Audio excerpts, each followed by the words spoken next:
Tell me how you really feel. Oh man, it took me so long to get through that press line. I thought they were gonna like castrate me or something. So here, over here.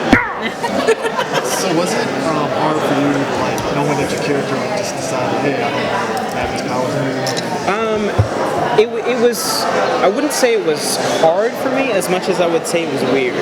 You know, I never requested that. You know, sometimes we get a little bit of leeway in terms of what we want to see from our characters when we work on the show, but that particular decision was not something that I sort of instituted. So it surprised me a little bit when I started reading about his desire to get rid of these powers, but at the same time, I welcomed the challenge because I saw it as exactly that, a challenge. You know, I like new things, I like unexpected directions as long as they're, plausible and justified in some way. And I definitely felt like that gave me a little bit of meat to work with because it was so unexpected. And I like defying audience expectations, and I think part of what we do is, keep audiences on the edge of their seats. And I definitely thought that making such a decision was controversial, and I like that. Yeah, we should move to the media. Okay, thank you, Team Civilian. I feel welcome.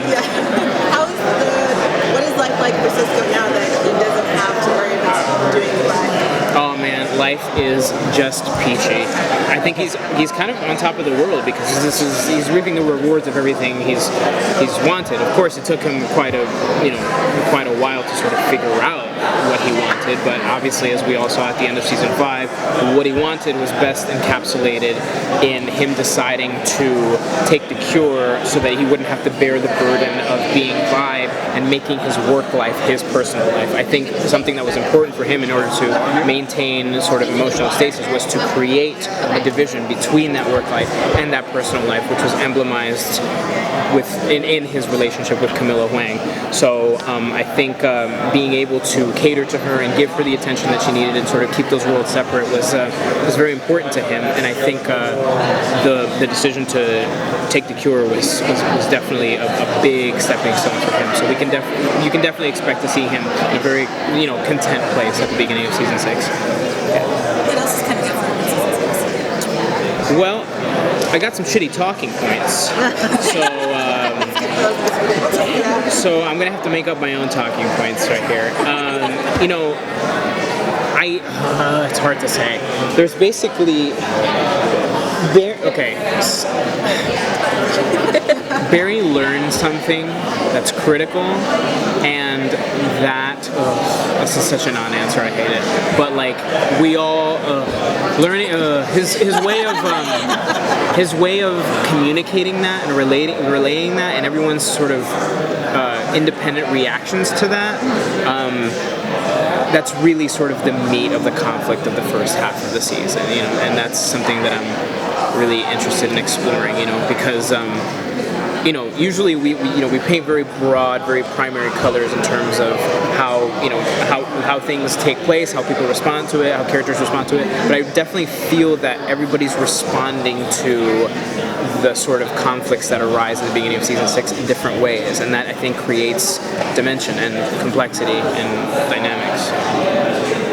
The team got used to relying on Cisco's powers. Do you feel like his part inside of the team, his dynamic with the team changes a little bit now that they're gone? I don't really think so. I think part of what's great about Team Flash and what they have going on is that they're a family, right? They're a core unit. And even though you may not always understand why your Uncle Bob did X, Y, or Z, you can love him enough to sort of support him through that decision and respect him. And I think that's definitely the kind of energy that's being explored between these characters, is even though they might not completely understand why Cisco made this decision, they recognize that it's something he felt needed to do and something that was important to him.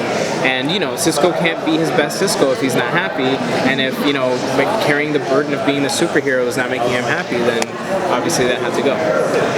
Like the mini arc of morality that it gave the cure in terms of is it right to do it? Yeah, I liked it a lot, but the thing is, sometimes when we work on the show, obviously there's a lot of fingers in the pie, and a lot of those fingers want clear storytelling, but there's a difference between clear storytelling and really just hitting audiences over the head with something.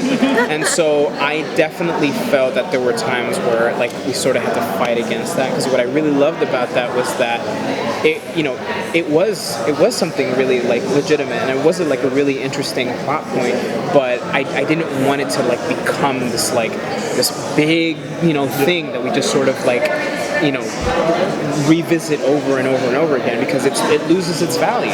I think part of what was so interesting about that plot point was sort of how unexpected it is that we were tackling the ethics of giving someone a cure. You know what I mean?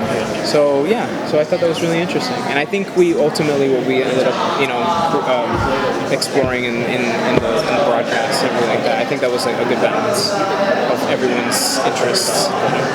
One of the good things about when you were by, you got to get out of Star Labs a little bit. Yeah. Now that I don't want to be stuck in Star Labs.